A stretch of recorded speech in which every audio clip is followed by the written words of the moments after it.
Hello there and welcome. On this video we're going to test how strong, tough and resistant the Corazzina Type 3 made by the forge of Svan is. In order to do that, we'll be attacking it mercilessly with both actual weapons and improvised weapons, both blunt and edged. I'd like to say big thanks to the forge of Svan for sending this armor to me, and of course if you like this content I can't but mention Skullagrim.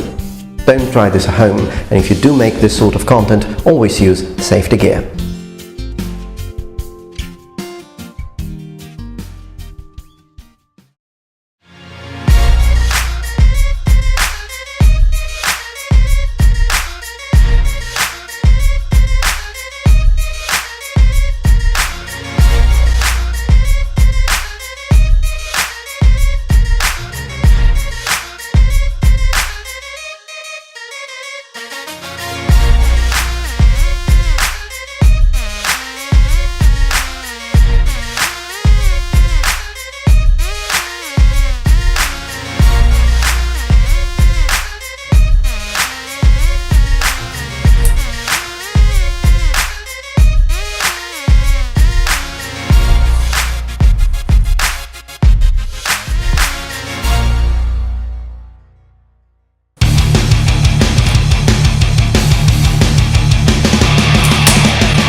Okay, so as we could see, the armor sustained really well absolute abuse. We basically trashed it with everything we had.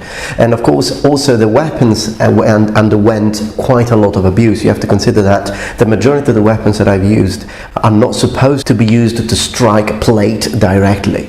Some stood very well, others didn't, and I will be making a video soon on my channel to show each single weapon that I've used to see which one were destroyed, which ones lost their edge, etc. Also discussing the sort of materials that these weapons are made of. So make sure to check that out on the Metatrons channel. One of the things that we noticed is that, of course, particularly with the edged weapons, the very sharp ones, we managed to cut through the wool. That was not difficult to do, it was not tough to do. What was difficult to do, of course, was to cut through plate, because it's basically, again, impossible to cut through plate. Also, because please keep in mind that this armor is 1.5 millimeters steel plate. And again, I'd like to underline that not all Corazzina, historical Corazzina in medieval times used 1.5 millimeter steel. In fact, it would be actually more common to have 1 millimeter steel plate. But still, 1.5, I'm not saying it's an historical, I'm just saying it's a little bit more rare, but it does do the job very well. The armor is very sturdy. One of the things that I noticed is that yes, the leather straps one of the leather straps got cut, actually two leather straps got cut off from the armor. Was that a problem in terms of actually being able to shut close the armor? Yes, it does not shut close as well, but please keep in mind that I probably hit it more than 60 or 70 times so in order to achieve that, and I did not achieve cutting both leather straps until I hit it at least 30 times. So of course, if you are on the battlefield, you're a medieval soldier, or perhaps you're someone who's into full contact sparring now, if you get hit 30 times, I mean, mate, what's wrong with you? There is something wrong with the way you fight. So the armor is doing its job. Did it receive damage? Yes. Were some of the plates dent? Yes. But did I ever manage to penetrate completely the plate? No. Now clearly with some of the blunt impact, I would imagine that part of the force would have transmitted through the wearer. So possibly one of those very super heavy cannonball strikes, or even the murder stroke with the European late 13th century Oakeshott type 12 sword, I would imagine that those would have done some damage. So bruising, perhaps, who knows, maybe even a broken rib, but still better than receiving the full force of the weapon to yourself. And again, it's fantastic protection against edged weapons.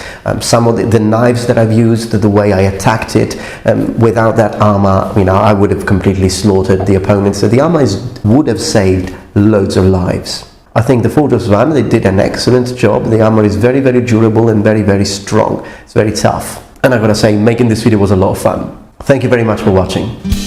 Goodbye.